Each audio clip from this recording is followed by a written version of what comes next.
Hey guys, how's it going? It's me, Caden. I hope you guys are having a great Sunday and you guys all went to church. If you did not, shame on you. I'm just kidding. There's no shame, guys. We are saved through God. There's no shame. We are redeemed. There is no penalty for our sin, and it is not a sin not to go to church. Um, just having fun, having some fun. Okay. But anyways, I want to dive into Deuteronomy 6. Deuteronomy 6 at face value, or you know, it looks pretty straightforward. Like it looks pretty plain. But if you go a little bit deeper, there's actually like some cool stuff in there. Um, and it has one of the most famous verses about you know, love your Lord God with all your heart, soul, and might, right? That I kind of want to get into. Um, so basically, as I was reading this, I looked up in Gemini. I was just kind of like, tell me something cool about Deuteronomy 6. And apparently, Deuteronomy 6 is written exactly like a treaty from ancient times in, like Eastern ancient times. I wrote it down here because I wanted to get it right. Uh, Here we go. Eastern Suzerain vassal treaties. I have no idea what that means. I might go into it, probably not. Um, but it's written exactly like these treaties. The way it's framed, the way it's written, the groups it's in, which is kind of really cool. So this is not something you should just like. Deuteronomy 6 is basically God giving Moses commandments outside of the 10 commandments. Basically, like love your God, do not put him to the test. Remember this and pass it down. Um, he's Moses is giving this to them, and it's not. You should not take this lightly. Like it's written in the format of a treaty, right? And the words that are used, their Hebrew origins, they are not light words. Okay, and we'll get into that soon here. But I just thought it was very interesting that it was kind of written in the form of like an ancient suzerain vassal treaty, which is whatever that is really cool. Now, some cool things about these treaties. These treaties are special treaties, okay? They are treaties between a powerful king and a subordinate nation, okay? That's how the treaties were arranged. Specifically for a powerful king and a subordinate nation, okay? Which is like exactly what's going on here, right? You got God and you got the Israelites, which is a subordinate nation, right? And throughout this whole chapter, you see the word love, right? And in these treaties, the word love, like love the king, or, between whatever it was going on, whatever nation was being told to love whatever king. Love was actually, back then, it meant just loyalty. So whenever you see love in here, just think of like the word loyalty, because um, that's kind of how these treaties were formed. Now, I didn't look up what the Hebrew word was of love in here, but in the treaties, love meant loyalty. Okay, and it's even cool because you even have witnesses in Deuteronomy 6. Okay, at the end you have this section where Moses is basically telling us, like, this is not just for you, like this is for future generations. The heavens are watching this, and there's witnesses to this treaty. Like, this isn't just like it's a big thing. It's a big thing. It's a treaty, okay? Um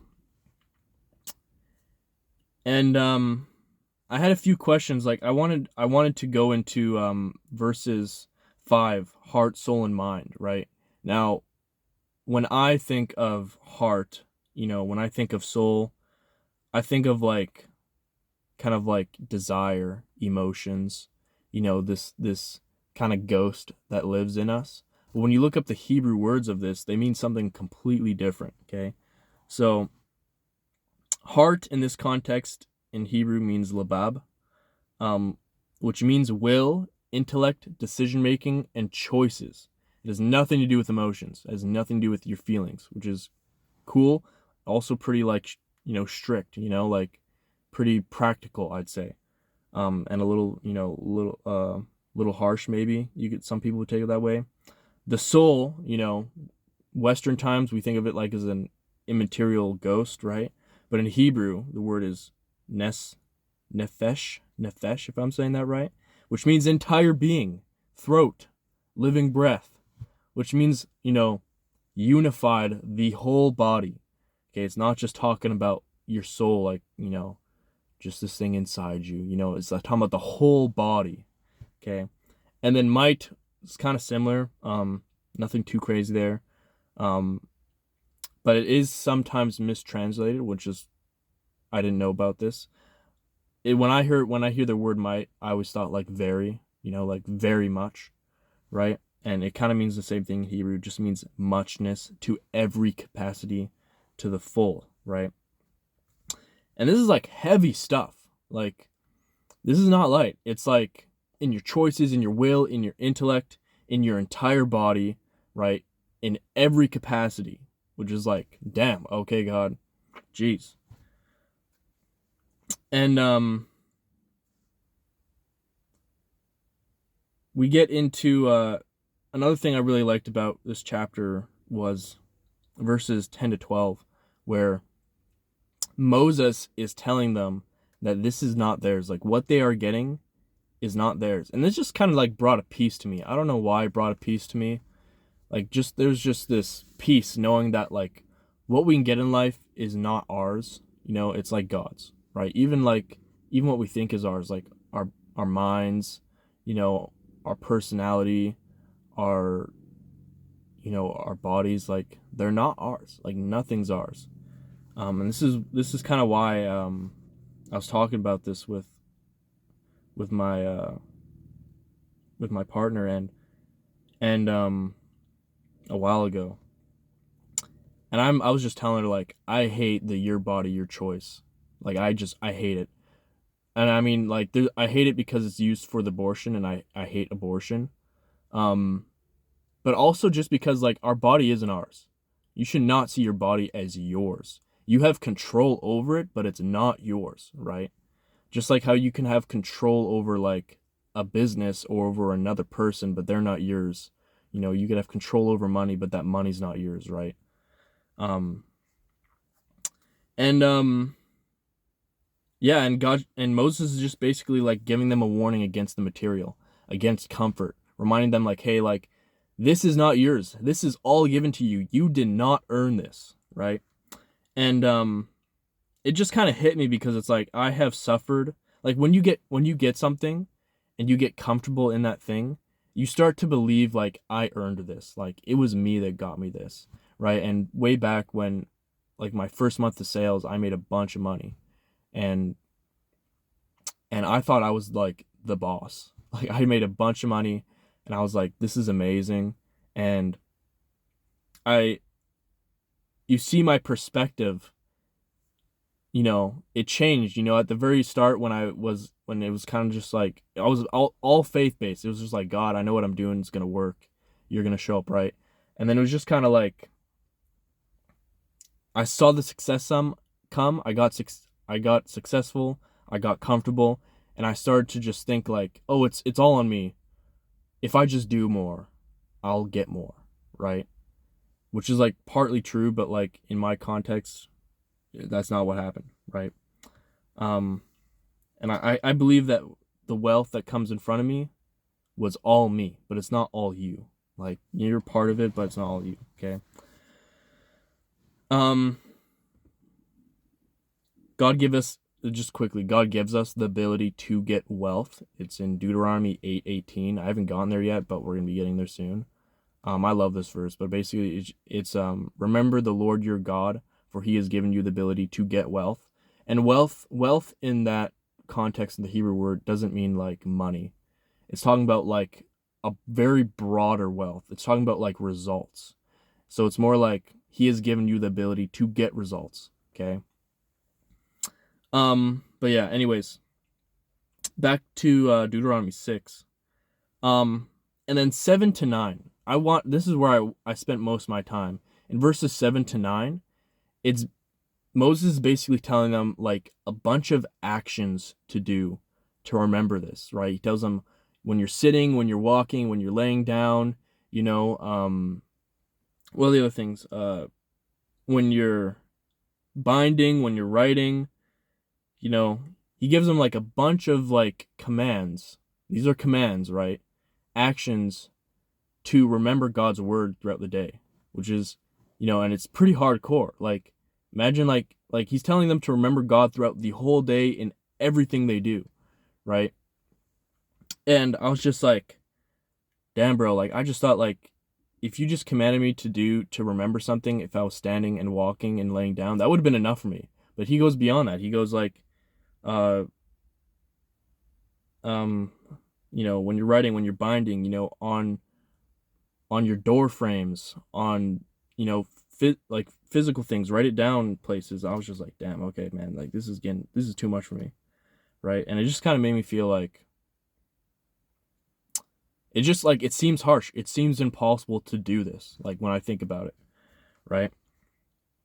And they're all actions. They're not thinking. God doesn't tell Moses to tell the Israelites to just go sit down, just pray with me. Or I mean, like prayer's a good thing, but maybe not prayer, but like he's not telling them just to like sit down and think about it. He's telling them to like take action and do it, right? And this like it's kind of like this comparison between like Western society and Greek society back then had a very like mind over body situation going. Like I wrote it down here. If you change inside, you'll change outside kind of idea, right? It's kind of taking that idea and kind of like not crushing it, but kind of just like doing the opposite, right? And I'll get into that later, but there's nothing wrong. Like I think you need both. I think you need to change inside, outside, and then also do things outside to change inside. It's kind of like this loop, right? But here it's very hard. It's hammering the action changes the inside, right? And it's a unified thing, right? It's a loop,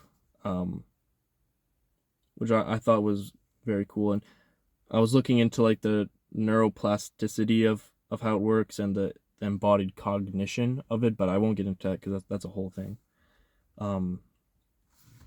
And overall, like just to conclude this all, like it seems very legalist. Like it seems like it's this like these commands that Moses is giving them, they're like this impossible thing that you just like cannot achieve, and it's like it's a lot. Like imagine remembering God all the time when you're sitting, standing up and laying down. Like that's crazy. And you could take this as like, oh, this is just a metaphor for like remember God throughout the whole day. But I actually think like this is actually just Moses telling them like, actually like do it. There's a lot of urgency here. There's a lot of importance, and I think it's something that they actually did, right? Or, actually, I don't know if they even get into the promised land. Maybe they do. I don't remember, but I haven't gotten there yet. I'm not that far in the story. But I mean, eventually they do get it, but I'm pretty sure. Don't quote me on that. But anyways, yeah. It's very logistic and it seems very impossible, and you can look at it as very very harsh, very impossible to do, very legalistic. But Moses isn't really like saying it in a very legalistic way. He's saying it more in like I just know how the body works, and I know if the Israelites go into the promised land and they just like don't take physical action on their faith and they just keep it in their heads, that it will die in just a generation. Like a generation will go and it will just die, right? And he knows this, so he's telling them, these are commands to do, because he knows if they do these commands, they'll retain it better, right? They'll keep the faith longer, and they'll stay in the promised land longer, right? And science heavily confirms this. I went into it a little bit. That when you do something, your body retains it more. retains it better. Now you can't just, like, you still need both ends, which is kind of like there's a duality to this. You can't just like do and like not, mean it inside or have the wrong intention. Like, you need both. But in a lot of ways, doing it is a lot more long term, and it's a lot faster to make your body adapt to it. Okay. And that's basically like the whole thing of Deuteronomy 6. And I went to God, or, I was on my way to pray to God. Like, I was getting out of the car to go sit down, and I didn't even have time to get up out of my chair. And God was just like, he already gave me like what I needed to know. He was just like, more. I just heard the word more. Do more. That's all I heard. And I was like, God, like, let me sit down first. Let me like silence my thought and silence the enemy and like align myself with the Holy Spirit. Let me do this before you tell me. And he was like, no. I was like, whatever. I'm stubborn, right? So I'm like, I'm gonna go sit down first and do like my little routine.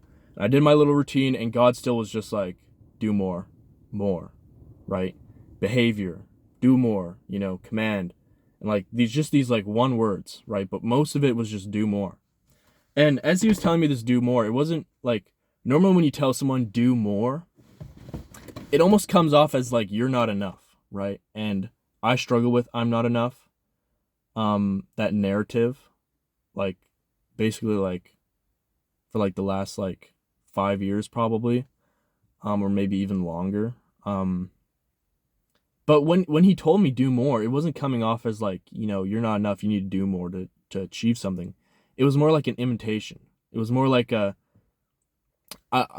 he gave me like, I got this, I thought of Moses when he went to part the Red Sea. When he went to part the Red Sea, he didn't even know if it was the Red Sea. He walked up to it and he just kind of like looked at God, and he was like, God, okay, do your thing. And then God just kind of looked at him and was like, do more, step into the river, right? Like, take some action, bro. And I just kind of thought of that, and I was like, it's like an invitation. It's like God's like, he's not saying do more, he's telling me to exercise something. And I was like, damn, okay, I guess we're gonna do more. And the do more that I kind of am associating it to, right now for me, is like being in the Word more, and going deeper, and applying more to my life. And I was like, okay, you know what? Guess what? I'm reading one chapter a day. Let's do like 2 to 3, right? Let's like actually fill up the whole day, and let's actually like make it get some order in here, because right now it's just kind of like I am doing that, but it's just kind of like everywhere, right?